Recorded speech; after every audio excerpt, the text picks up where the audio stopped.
Perjalanan dakwah seorang nabi dan rasul pastinya tidak akan berjalan mudah. Selalu ada saja rintangannya. Bahkan ujian ini tak hanya berasal dari kaumnya yang mereka jelas-jelas kafir. Namun ada beberapa nabi diuji oleh Allah Subhanahu wa taala melalui orang-orang terdekatnya. Di sini kita akan mengisahkan tentang keluarga nabi yang tak mau ikut beriman kepada Allah Subhanahu wa taala. Pembahasan kali ini akan menjadi sangat panjang karena di video ini kita akan mengisahkan tentang dua kisah istri dari dua nabi sekaligus. Yang pertama adalah kisah istri dari Nabi Nuh alaihissalam, dan yang kedua adalah cerita istri dari Nabi Lut alaihissalam. Kedua istri ini dikisahkan tak mau mengikuti risalah kenabian dari suaminya. Maka azab apa yang Allah Subhanahu wa taala turunkan kepada mereka? Untuk itu, di video kali ini kita akan membahas tentang azab istri Nabi yang tidak mau beriman.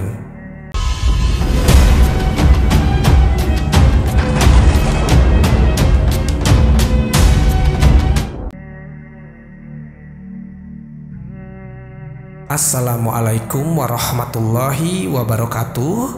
Sobat Jazirah Ilmu yang dimuliakan Allah, semoga kita selalu dalam keadaan sehat walafiat. Amin ya rabbal alamin.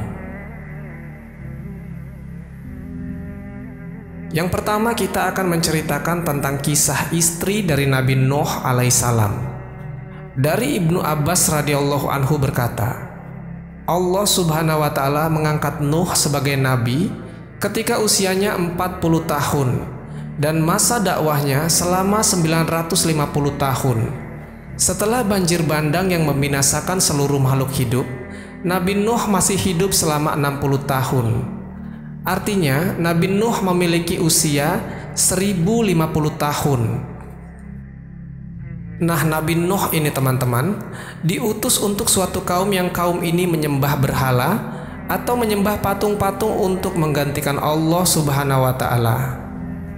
Begitu sabarnya Nabi Nuh ini hingga ia mendakwahi kaum tersesat ini selama 950 tahun lamanya.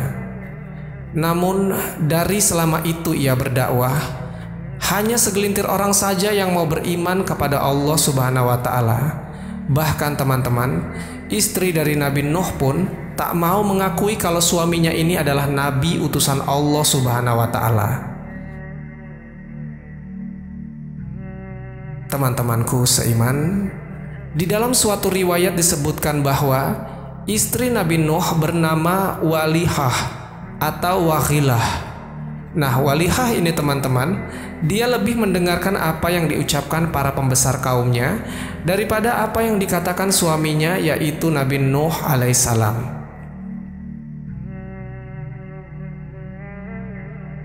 Berhari-hari, berbulan-bulan dan bahkan bertahun-tahun didakwahi, namun tetap saja Walihah tak mau ikut suaminya untuk bersama-sama menyembah Allah Subhanahu wa taala sebagai zat yang pantas disembah.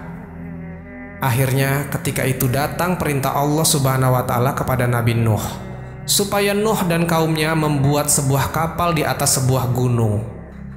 Tanpa berlama-lama ketika itu Nabi Nuh langsung saja melaksanakan perintah Allah Subhanahu wa taala ini. Ia membuat sebuah kapal di atas sebuah gunung. Menurut Ibnu Abbas, kapal ini memiliki 3 dek. Panjangnya 300 ziro, lebarnya 50 ziro, dan tingginya 30 ziro. Tentunya jika dipikir secara logika, ini merupakan suatu kegilaan. Kalau mau dipikir secara nalar manusia, pastilah orang-orang tak akan mau membantu Nuh membuat kapal ketika itu. Karena ini sungguh permintaan yang aneh. Dan wajar saja ketika itu hanya segelintir orang saja yang mau ikut membuat kapal ini. Tapi teman-teman, ini tak bisa dilogikakan pakai akal manusia. Tentunya ini harus diterima dengan iman. Membuat kapal di tepi laut saja sudah sulit, ini mau buat kapal di atas gunung. Pastilah akan butuh waktu yang sangat lama. Bahkan diriwayatkan dijelaskan bahwasanya pengerjaan kapal Nabi Nuh menghabiskan waktu selama 2 tahun. Bahkan ketika proses pembangunan kapal ini, para pembesar-pembesar kaum ini mengatakan bahwasanya Nuh telah gila.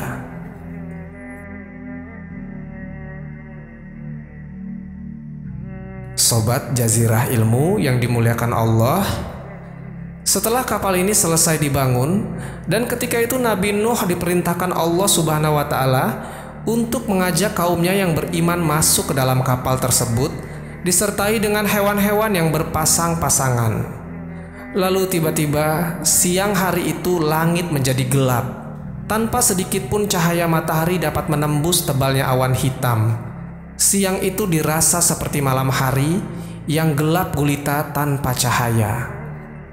Tak lama dari itu, hujan turun dengan lebatnya. Air hujan ini turun begitu rapat, tak seperti biasanya. Nabi Nuh sempat memastikan rombongannya supaya benar-benar masuk ke dalam kapal.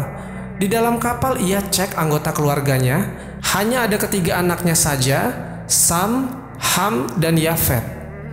Nuh tidak melihat putra sulungnya yaitu Kan'an dan istrinya berada di dalam kapal ini.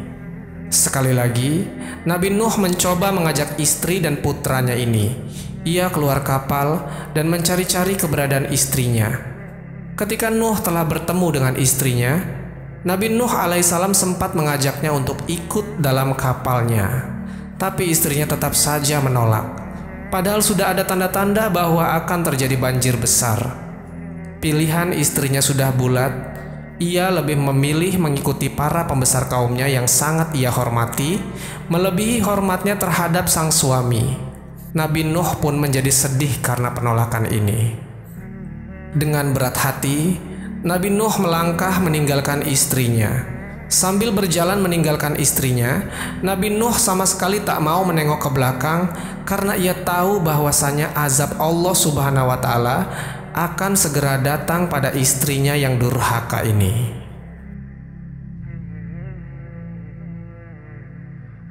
Teman-temanku seiman, kemudian Nabi Nuh mencoba mencari keberadaan putra sulungnya, yaitu Kan'an. Ketika itu hujan sudah mulai terlihat lebih lebat dari sebelumnya. Awan pun sudah semakin gelap. Bahkan banjir ketika itu sudah semakin tinggi. Perkampungan kaum ini pun sudah tenggelam oleh banjir yang luar biasa. Singkat cerita, Nabi Nuh melihat putranya dari kejauhan. Ia melihat putranya ini sedang mencoba lari ke atas sebuah gunung. Kan'an berpikir, azab itu tak akan menenggelamkannya jika ia lari ke puncak gunung. Nabi Nuh pun menjadi tambah sedih bahwasanya putranya tak percaya bahwa banjir ini akan menenggelamkan gunung itu juga. Lalu Nabi Nuh pun kembali ke kapal tanpa ia bisa membawa istri dan putranya itu. Tak butuh waktu lama, banjir ketika itu mulai menenggelamkan semua hal yang ditemuinya. Bahkan gunung yang dinaiki Kan'an pun mulai perlahan tenggelam. Akhirnya, anak dan istrinya yang durhaka ini mati ditelan azab Allah Subhanahu wa Ta'ala.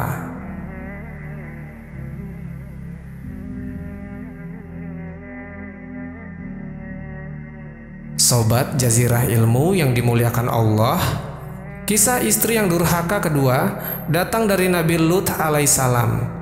Di dalam riwayat, istrinya ini bernama Wa'ilah. Sama seperti kisahnya Nabi Nuh alaihissalam tadi, Nabi Lut setiap hari selalu bersusah payah untuk mendakwahi istrinya ini supaya ia mau beriman kepada Allah Subhanahu wa Ta'ala. Nabi Lut diutus kepada kaum Sodom. Kaum Sodom adalah kaum yang dibinasakan Allah Subhanahu wa Ta'ala karena perilaku seks yang menyimpang. Di kaum Sodom inilah untuk pertama kalinya peristiwa homoseksual terjadi di atas bumi ini. Laki-laki menyukai laki-laki dan wanita menyukai wanita. Allah Subhanahu wa Ta'ala memerintahkan kepada Lut untuk meluruskan orang-orang kaum Sodom ini supaya mereka kembali ke jalan yang benar. Teman-temanku seiman, bertahun-tahun didakwahi, tapi mereka tak mau juga merubah kebiasaannya ini. Bahkan sedihnya lagi, istri dari Nabi Lut merupakan bagian dari kaum yang menyimpang ini. Ia durhaka kepada suaminya tak mau mendengar kebaikan dari suaminya. Istrinya lebih memilih ikut bersama kaum yang dimurkai Allah Subhanahu wa Ta'ala ini. Setiap hari didakwahi, mereka tak mau juga menghilangkan kebiasaan buruk itu. Akhirnya Nabi Lut pun menyerahkan permasalahan ini kepada Allah Subhanahu wa Ta'ala.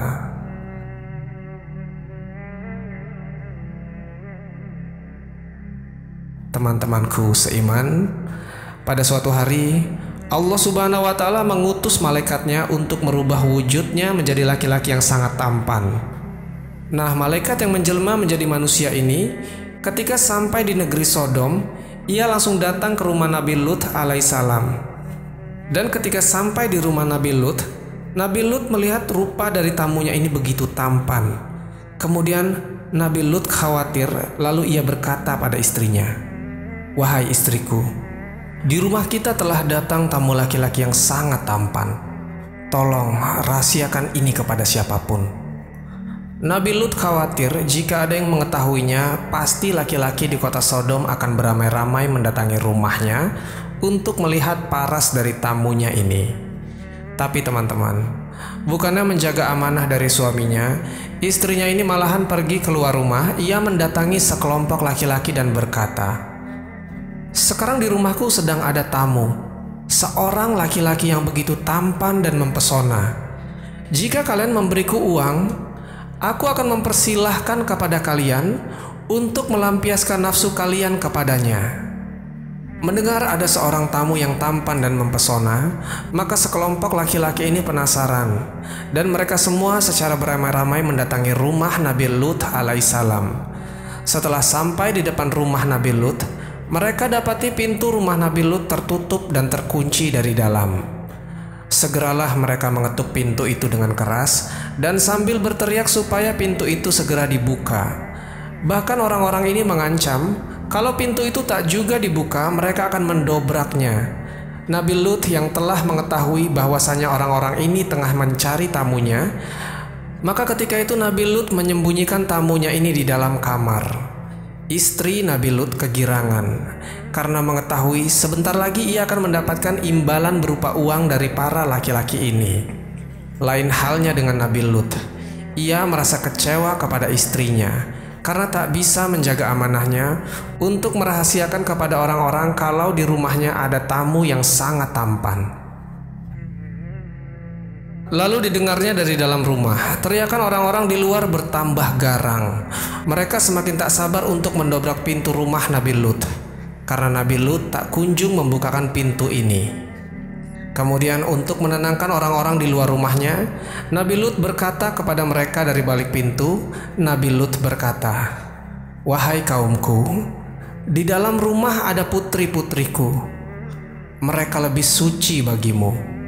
Maka bertakwalah kepada Allah Subhanahu wa Ta'ala, dan janganlah kalian mencemarkan namaku di hadapan tamuku. Tidak adakah di antara kalian yang dapat membedakan baik dan buruk?" Tapi bodohnya teman-teman, ketika itu salah seorang dari mereka malah berkata, "Sesungguhnya engkau telah tahu bahwasanya kami ini tidak mempunyai keinginan terhadap putri-putrimu, dan sesungguhnya kamu tentu mengetahui apa yang sebenarnya kami inginkan." Rupanya mereka tetap tidak mau mendengar kebaikan yang diucapkan Nabi Lut. Mereka malah semakin ganas saja mengetuk-ngetuk pintu sambil berteriak dari luar. Di dalam rumah Nabi Lut pun kebingungan. Ia tak tahu apa yang harus dilakukan setelah ini.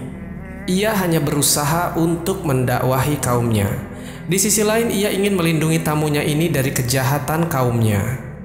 Ketika Nabi Lut terlihat kebingungan, maka tamunya ini berkata kepada Nabi Lut, "Sesungguhnya aku adalah utusan Allah Subhanahu wa Ta'ala, dan mereka sekali-kali tak dapat mengganggu engkau. Maka bukalah pintu itu dan tinggalkan aku bersama mereka." Mendengar perkataan tamunya ini, Nabi Lut jadi tahu ternyata tamunya adalah malaikat yang diutus Allah Subhanahu wa Ta'ala kepadanya. Hatinya menjadi tenang. Kemudian Nabi Lut membukakan pintu, dan dengan ganasnya orang-orang itu langsung meringsek masuk ke dalam rumah. Maka ketika itulah malaikat Jibril yang menyamar menjadi manusia ini mengembangkan kedua sayapnya dan memukul orang-orang ini. Akhirnya, akibat pukulan dari sayap malaikat Jibril, tanpa terkecuali semua mata mereka menjadi buta seketika. Mereka pun semua berteriak kesakitan dan semuanya segera berhamburan lari meninggalkan rumah Nabi Lut sambil menumbur-numbur tembok karena tak bisa melihat. Kemudian malaikat Jibril memberitahu bahwasanya azab dari Allah Subhanahu wa Ta'ala akan datang di waktu subuh nanti. Lalu Jibril memerintahkan kepada Nabi Lut untuk segera pergi dengan membawa keluarga dan kaumnya yang beriman pada malam ini.